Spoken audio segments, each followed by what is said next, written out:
এত বিদ্যুৎ কেন্দ্র তবু কেন লোডশেডিং, এই শিরোনামে প্রথম আলো একটি রিপোর্ট করেছে। এতে পরিষ্কার যে বিদ্যুতের অভাব পূরণ করা না, তার আড়ালে প্রধান উদ্দেশ্য ছিল লুটপাট করা।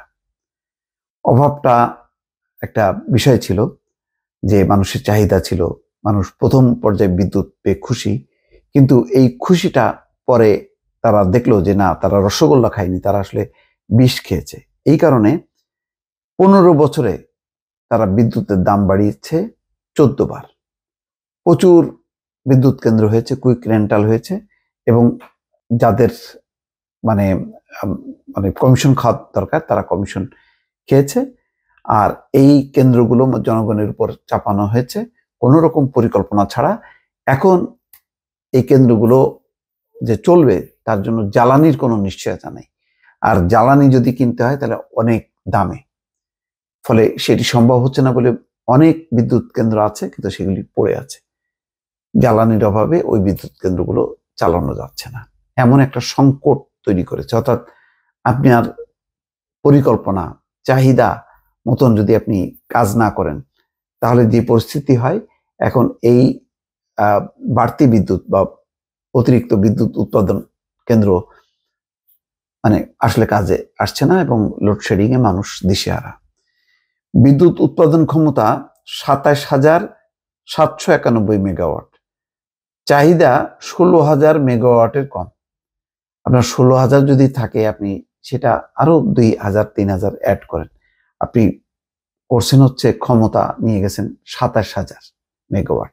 বিভিন্ন জনকে কোন রকম টেন্ডার প্রতিযোগিতা ছাড়াই বিপুল ব্যয় সাপেক্ষ নানান রকম বিদ্যুৎ কেন্দ্র স্থাপনের অনুমতি দেওয়া হয়েছে, এবং সেগুলি মানে সরকারের কোষাগার থেকে মানে চলুক আর না চলুক, যারা নির্মাতা তাদেরকে টাকা দিতে হয়েছে। বিদ্যুতে কোনো অভিজ্ঞতা নেই, কোনোদিন ব্যবসা করেনি, তারাও মানে বিদ্যুৎ কেন্দ্র নিয়ে হাজির হয়েছে লুটপাটের উদ্দেশ্যে।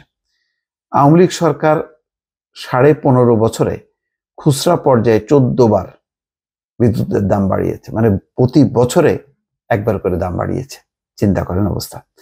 জ্বালানি নিশ্চিত না করেই একের পর এক বিদ্যুৎ কেন্দ্র নির্মাণ করেছে বিগত আওয়ামী লীগ সরকার। চাহিদাকেও বিবেচনায় নেওয়া হয়নি, যে কতটুকু আমার লাগবে সেটাও বিবেচনায় নেওয়া হয়নি। ফলে প্রতি বছর বড় সময় ধরে অলস বসিয়ে রাখতে হয়েছে বিদ্যুৎ কেন্দ্র, দিতে হয়েছে অলস কেন্দ্রের ভাড়া। এত লাগবে না আমার বিদ্যুৎ, বসে রাখতে হয়েছে, কিন্তু ওই বসে রাখার জন্য আমাকে বিদ্যুৎ কেন্দ্রের ভাড়া দিতে হয়েছে। খরচের চাপ সামলাতে ভোক্তা পর্যায়ে দাম বেড়েছে, সরকারের দায় বেড়েছে, অথচ 3 বছর ধরে গরম বাড়লেই লোডশেডিং এ ভুগতে হচ্ছে মানুষকে। নতুন অন্তর্বর্তী সরকার দায়িত্ব নিয়েও পড়েছে একই সমস্যায়। বিদ্যুৎ কেন্দ্র চালানোর জন্য পর্যাপ্ত জ্বালানি নেই, ফলে বেড়েছে লোডশেডিং। গতকাল সোমবার গড়ে 2,000 মেগাওয়াটের বেশি লোডশেডিং করতে হয়েছে। এখানে বাণিজ্য উপদেষ্টা দেখলাম বলেছে যে এই লোডশেডিং খুব সহসাই কাটবে না, সময় লাগবে। স্বাভাবিকভাবে এইটার ব্যবস্থাপনাটা যদি ঠিক না করা হয়, যে তাহলে এই কেন্দ্রগুলো চালাবে কি করে, এই জ্বালানি কেনার পয়সা কোথায়?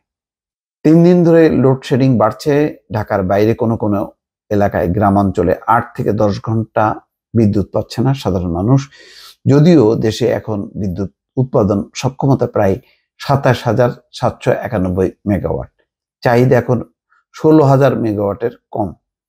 তো পরিস্থিতি মানে আরো নাজুক হবে।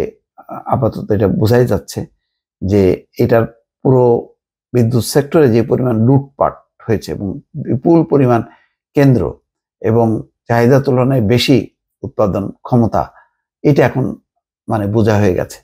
তার মানে বেশি বিদ্যুৎ পেয়েও এখন এটা হজম করার মতন শক্তি বাংলাদেশের নেই। দর্শক ভালো থাকবেন, আল্লাহ হাফেজ।